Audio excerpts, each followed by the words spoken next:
when the car engulfed in flames, the police department was fighting with Newt, one of Paul Walker's friends, to get him out. Newt, of course, wanted to die with his friend. He didn't want his friend to burn to death. Well, they put him in, they detained him and put him in the back seat because they didn't want another body dying out of this. Excuse me, sir. A lot of speculation today about how this crash happened. One of the things is that car is so powerful. Should it have been out on the road? Well, the car was street legal. It had California plates. I was there when another Porsche was being delivered to him that day. They took this car for a test drive. They were going to take the other car out for a test drive. Paul and both Roger, they were car enthusiasts. They would buy and sell cars, buy them, fix them, have them for a little while, show them, put them in movies or whatever they could do, and then turn around and find owners for these cars. But describe the power of this particular car that you know. The power of this car, the Porsche GT3, or the GT alone, is a very powerful car. The Porsche that I used to own, the top speed on that car would do about 172 to 176 miles. That car was $300,000 cheaper than this car. So you can imagine the speed that this car had. Minimum speeds of 240 miles an hour. Were they doing that speed up the street? No way. Now, were Paul's daughter and girlfriend here at the time of the accident? Paul Walker and his girlfriend, I thought that it was Paul Walker's assistant. When I met her, everybody kept saying that it was his assistant. Later finding out that it was Paul Walker's girlfriend, because I stayed behind to look for Roger's son because I knew he was driving around and I didn't know if he had saw the fire or not. Well, he was one of the guys that ran towards the fire, not knowing it was his dad. So I went up to one of the owners from A&E and some of the mechanics for A&E, and I was talking to him, and they were telling me, "Oh, don't worry, it's just a fire from the explosions." And I looked at him, I said, "No, it's not." I said, "Brandon's going to call me, we're going to find out." Right when I said that, the phone rang, everybody crowded me like I've got right now, and he started telling me exactly what he witnessed, what he saw, that Paul Walker and Roger were definitely in the car when it exploded, and it was definitely a car accident. So I asked him, I said, "So are they dead?" And he goes, "Yes, Dad, they are." And when I said that, that's when who I thought was Paul Walker's assistant dropped. She knew, and she just started weeping and screaming. Richard, one of the owners from A&E, came back up and with Paul Walker's girlfriend, and then they took Paul Walker's daughter off to the side, and you can see her start screaming because this happened. Who broke the news to him? I broke the news to everybody there. When I got the phone call, Richard came back from the scene because he came up to the scene. He confirmed it with everybody else with A&E that yes, that they were gone. My heart goes out to Richard because he's such a good guy. He's one of the partners with A&E, and he just lost two of his close friends and racing buddies. Now, what were some of Paul's last words to you before he hopped in the car? Well, Paul said to us, because he was coming back to take pictures with one of the gentlemen standing with us, that his car was in Fast and Furious, and he was going to autograph his car for him. And he goes, "Hey guys, I'll be back in 5 minutes, so just hang tight." There are a lot of skid marks and donuts on this road. Is this a road where people are known to drive too fast? Well, the sad thing is that all these skid marks in this area are from kids driving their cars that either they earned or mommy got for them or daddy got for them, that are high performance Subarus, Mitsubishis, high performance Scions, Nissans, Toyotas, Hondas that they've got lowered. They've got all these kids on them, and these kids use this area to drift all the time. And that's exactly why we have all these tire marks around here. None of these tire marks match the tires to that car that got in an accident. They're all too narrow. The tire on the Porsche is at least a minimum 16 to 18 inches wide. These tire marks are 6 and 8 inches wide. Jim, I know you've kind of recounted some of this, but tell me why you do not support this drag race thing. I do not support the drag race theory because when they passed us, there were no other cars around them at all, and there was only one car, and we were listening for it.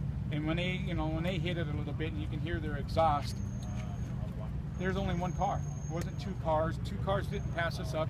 I saw them drive by, and I'm got, hey, there they go. And we were trying to get a guesstimate speed about how fast they were going just by listening to their exhaust on their cars, because I was trying to again compared to the exhaust of the Mustang GT and the exhaust of the Ferrari, both cars that I was standing next to. How fast? I can't speculate how fast they were going. Were they going over 40? Oh, definitely. If you had to guess, I mean, how Oh, fast? I'm not going to do that because there's still an investigation going on, and I don't need to throw that out because I wasn't behind the car. 2, I didn't have a GPS in the car, so that wouldn't be right for me to speculate any speed on it. No, I know with most accidents like this, they always say they kind of look at it alcohol as a contributing factor. Well, I'll say that when this happened, there was a police officer here in Santa Clarita that saw a mob of kids and a group of adults hanging out at a warehouse. He heard that there was an accident. He saw a mob. He came in. First words out of him is there any alcohol here? Is there any minors drinking alcohol? Was alcohol involved? And I said, no, sir. Nobody was drinking. All there is water and Starbucks. Was anybody drag racing? No, nobody was racing here. I said, there's a hybrid patrolman when you pull out of the parking lot. And even he saw the hybrid patrolman there. So he says, would you guys like to tell me what happened? Has anybody see anything? And I told him, that they took the car out for a joyride. It was an innocent drive. They were gone for a little while. They were driving their car, and I told him exactly. I heard 2 booms. It sounded like a tire blowing up, and then I said, I know it was a car hitting a pole or something. And he said, do you remember the name of the driver? And I said, yeah, Roger Rodas, the owner of always, A&E. And I said, the other passenger, he goes, what was his name? I said, Paul Walker. And he almost passed out. He goes, what? He goes, I'm a car enthusiast. He goes, what do you mean? I said, it was Paul Walker, the movie star, was a passenger in the car when they drove off. I said, please, don't put this on the 2-way. Call your sergeant, let him know. We're trying to keep this low key. And he did. It became high alert when they knew that it was Paul Walker that was, the passenger at that time that was involved in the accident. Was Paul Walker driving? We don't know because they had time to pull over and swap seats. We won't know that until the DNA comes back. I'm not a private investigator or anything. I'm a good friend of theirs, and I'm fighting for them because there's too much speculation about them drag racing, and that did not happen. There's also rumors about them taking kids for joyrides in that car. That did not happen.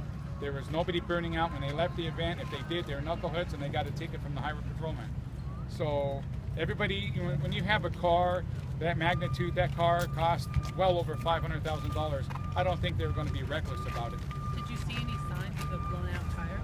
No, I came up here to look for it to see if I can find any rubber or anything, but of course, Santa Clarita, at their finest, they cleaned everything up pretty good. So, and then the police had everything barricaded off to where we couldn't come up here and take a look at anything else. So, I mean, Santa Clarita did their job.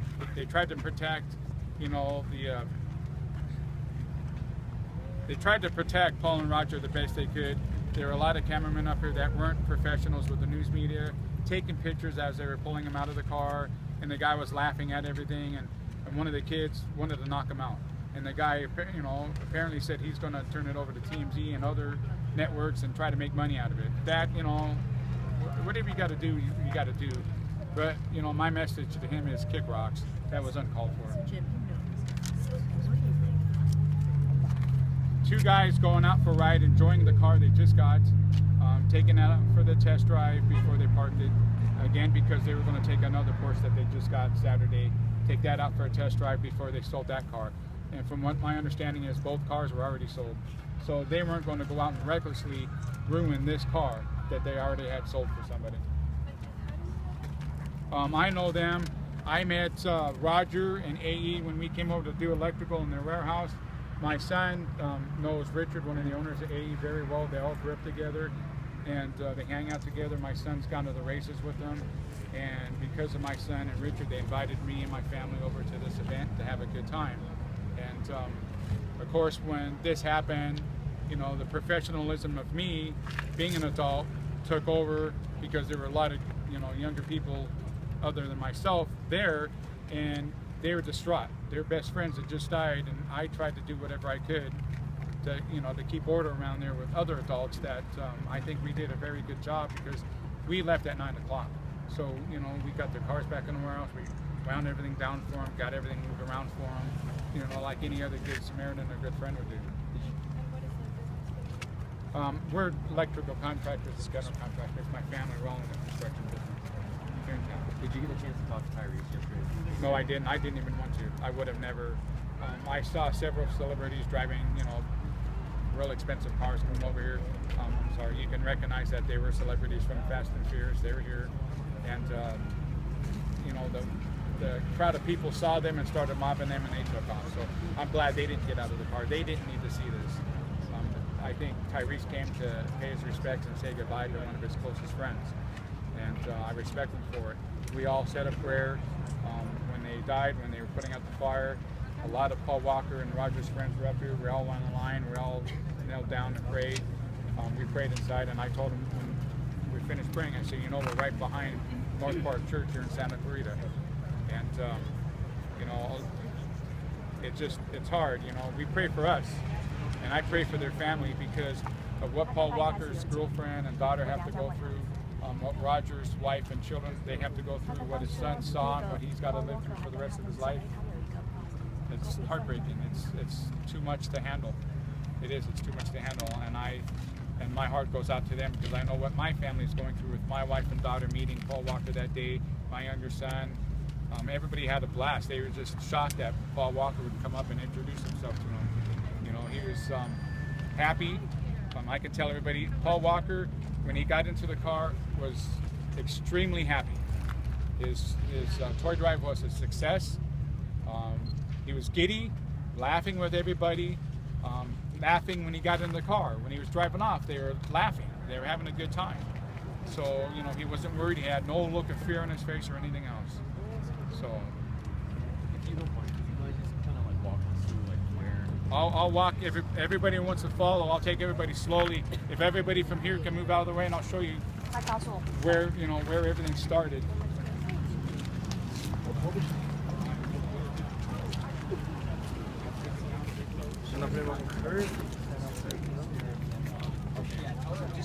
Jim Torp. T-O-R-P. You can see. Just have you take a place where you're comfortable talking for a minute. Stop. So he This is can't. fine. He knows that. Speculation has it that they were coming down this hill because a lot of kids are drifting down this hill.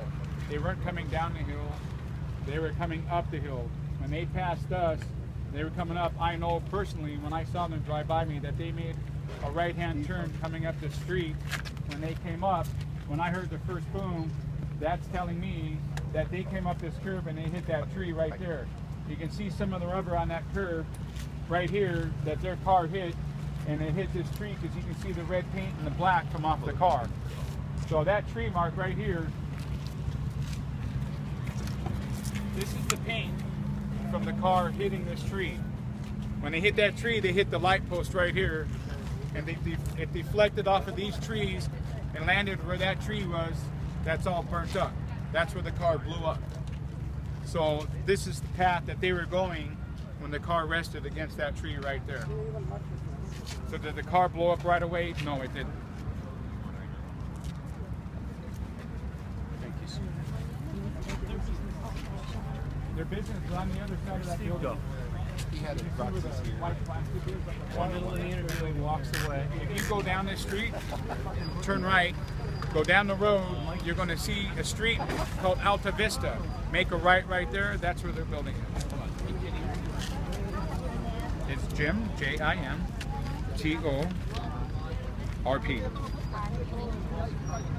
So you are also that the business Yes. with the Roger. Right. I didn't own the business. I was friends with it. I was there. When it's like They pulled out the parking lot. ¿Qué crees? Que fue enfrente de la When I heard the explosion. His car was coming this way. It was coming uphill. It's not even on a curve, a turn, nothing. It's No, all that's straight away. what makes me wonder if the tires were. Because there's no skid marks, there's no drifting marks, there's nothing. Somebody said there was propeller. That's the vehicle blocking, so people couldn't take pictures of the car because of the turn left. So all this fluid in the street has to be from the cars that were actually parked here. Right? 你要不要再问他一下？